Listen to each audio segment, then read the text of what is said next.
Hello বন্ধুরা, পথিজ্ঞান মানুষ সংসারে সবাইকে স্বাগত জানাই। আজকে আমরা ডিম বিরিয়ানি রেসিপি নিয়ে হাজির হয়েছি। এর জন্য আমরা প্রথমেই বেরেস্তা বানিয়ে নেওয়ার জন্য কিছুটা পেঁয়াজ কুচিয়ে রেখেছিলাম এবং তেলের মধ্যে এই পেঁয়াজগুলিকে দিয়ে দিয়েছি।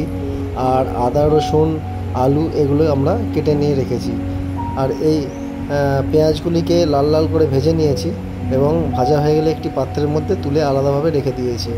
আর এই বিরিয়ানির জন্য আমরা নিয়ে নিয়েছি 1 বাটি বিরিয়ানির চাল। অপরদিকে কড়াই গরম হয়ে গেলে কিছুটা সাদা তেল এবং 1 চামচের মতো ঘি আমরা এর মধ্যে দিয়ে দিয়েছি। আর আগে থেকেই কুচিয়ে রাখা পেঁয়াজগুলিকে এই তেল গরম হয়ে গেলে এই গরম তেলের মধ্যে আমরা দিয়ে দিয়েছি। এদিকে পেঁয়াজগুলিকে লাল লালভাবে ভেজে নিতে হবে। আর অপরদিকে আমরা আদা রসুনের যে পেস্ট ছিল সেটিকে আমরা এর মধ্যে দিয়ে দিয়েছি। এবং যেহেতু আমার কাছে কেশর ছিল না, এই জন্য আমরা কিছুটা ফুড কালার ইউজ করেছি এর মধ্যে। ডিমগুলি সিদ্ধ হয়ে গেলে একটি আলাদাভাবে রেখে দিয়েছি এবং এই গ্রেভিটি আমরা তৈরি হতে দিয়েছি। যে কাটা আলুগুলি ছিল এই গ্রেভির মধ্যে আমরা সেদ্ধ করে নেব। এবং অপরদিকে একটি পাত্র নিয়ে নিয়েছি, যার মধ্যে কিছুটা জল দিয়ে আর অল্প সাদা তেল আর যে গোটা গরম মশলা সেগুলি এর মধ্যে দিয়ে দিয়েছি। এবং যখন এই জলটি গরম হয়ে যাবে তখন আমরা পুরো চালটাকে এর মধ্যে তুলে নেব। আর অপরদিকে আমরা বিরিয়ানিটি তৈরি করার জন্য একটি কাপের মধ্যে আমরা কিছুটা গোলাপ জল আর কিছুটা ফুড কালার আমরা ইউজ করে নেব। আর একটি পাত্র নিয়ে নেব, যে পাত্রের মধ্যে আমরা আলু এবং ডিমগুলিকে প্রথমে দিয়ে দেব।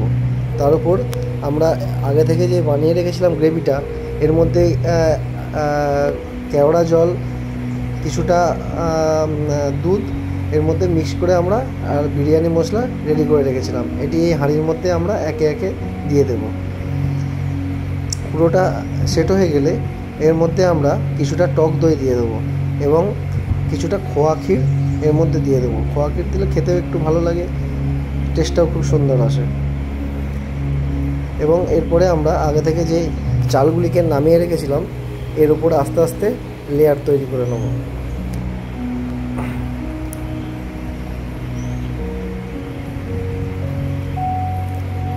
এর উপর লেয়ার দিয়ে দিয়েছি। দেখুন এই লেয়ারটি তৈরি হয়ে গেলে আগে থেকে যে ভেজে রাখা পেঁয়াজের বেরেস্তাটা ছিল এর মধ্যে আমরা দেখতেও খুব সুন্দর হয়, পুরো ছিটিয়ে দেখুন আস্তে আস্তে লেয়ার বানিয়ে নিয়েছি। বাকি যে গোলাপ জল এবং কালারটি ছিল এর মধ্যে আমরা ছড়িয়ে দেবো। আগে থেকে আমরা আটা মেখে নিয়েছিলাম, যেটি হাঁড়ির চারি সাইডে লেয়ার দেওয়ার পরে কিছুটা দমে দেওয়ার জন্য এটি আমরা গোলাপ জল আর ঢালার এর মধ্যে ছিটিয়ে নেব।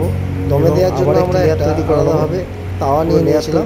তাওয়াটি গরম হয়ে গেলে এর মধ্যে আমরা হাঁড়িটি দিয়ে দেবো এবং গ্যাসটি ফুল ফ্লেমে পুরো 15 মিনিট এটাকে আমরা দম দিয়ে নেব এবং দেখতে থাকবো।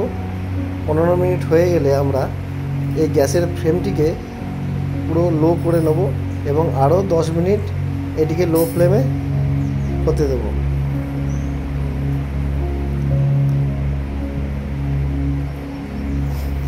দশ মিনিট হয়ে যাওয়ার পরে আমরা আরও 15 মিনিট এটিকে রেখে দেবো এবং 15 মিনিট পরে দেখা যাক কীরকম হয়েছে বিরিয়ানিটি।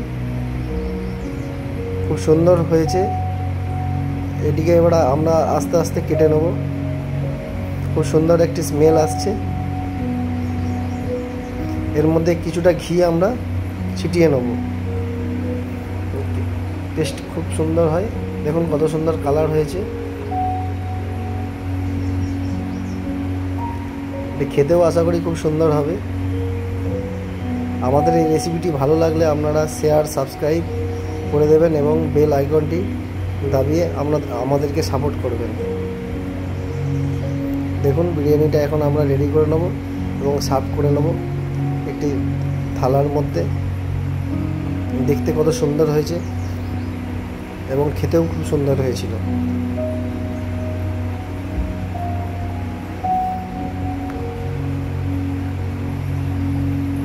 আপনারা পাশে থাকলে আমরা এরকম সুন্দর সুন্দর রেসিপি দিতে পারবো এবং আপনাদেরকে শেয়ার করতে পারবো। ভালো থাকবেন, সুস্থ থাকবেন। গুড নাইট এবং আমাদের পাশে থাকবেন।